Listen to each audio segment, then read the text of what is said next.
Un simple exemple, la mort. La mort, elle est lourde. Ça ou là. Tous les jours, on entend parler de la mort, par SMS, Internet, tous les jours. Kullu nafsin da'iqatul maut. Ça, c'est une certitude et c'est une des épreuves qui est lourde. Toute âme goûtera à la mort. Tous les jours, on entend. Les causes, ça, c'est rien. Ça, c'est que des moyens comme ça. T'entends cancer, accident, sommeil. Ça, c'est que des moyens. Mais la mort, c'est une. Et Allah subhanahu wa ta'ala nous l'a rappelé. Alladhi khalaqa al-mawta wal-hayata liyabluwakum ayyukum zid ahsanu. Tchouf, ahsanu amala.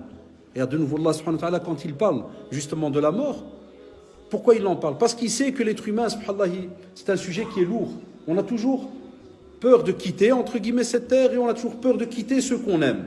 C'est un sujet qui est lourd. Et justement, Allah subhanahu wa ta'ala, il te fait comprendre que, par ce verset, il y a plusieurs leçons. Tu es sur cette terre, c'est pas indéfiniment. C'est pas pour toujours. Tu vas, quoi qu'il arrive, ya Abdullah, ya Amatallah, tu vas quitter cette terre. Mais on te dit, s'il te plaît, on a créé cette mort, mais réfléchis. Ne la prends pas comme une tare, comme quelque chose de lourd, d'embêtant, mais prends-la comme une belle finalité. Comment? Eh bien, sache qu'on t'a donné un potentiel. Tu es sur cette terre pour un laps de temps. Combien, Allahu alam, seul Allah sait combien tu vas vivre.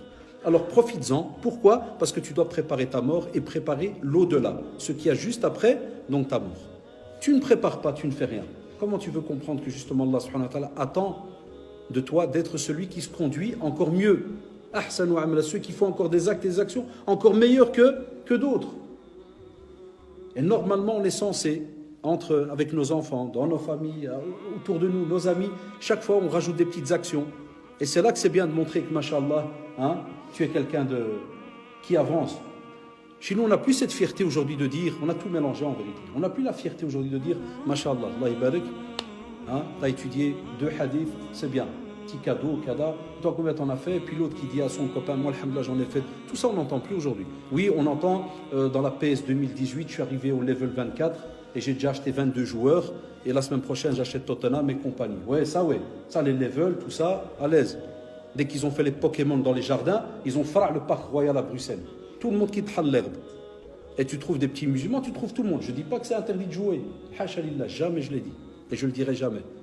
Mais ce qui est touchant, fait mal au cœur, pour les choses de la vie, tout le monde court. Mais quand il faut s'asseoir et donner une petite heure, 3/4 d'heure, une demi-heure, regardez combien pour te sauver, sauver ton âme, pour le jour de la rencontre d'Allah subhanahu wa ta'ala, là ça devient lourd. Même les parents, ils baissent les bras, pas de programme. Il n'y a rien. Combien de fois je demande aux élèves? Des fois même, je demande aux élèves, tu pries? Il me dit non.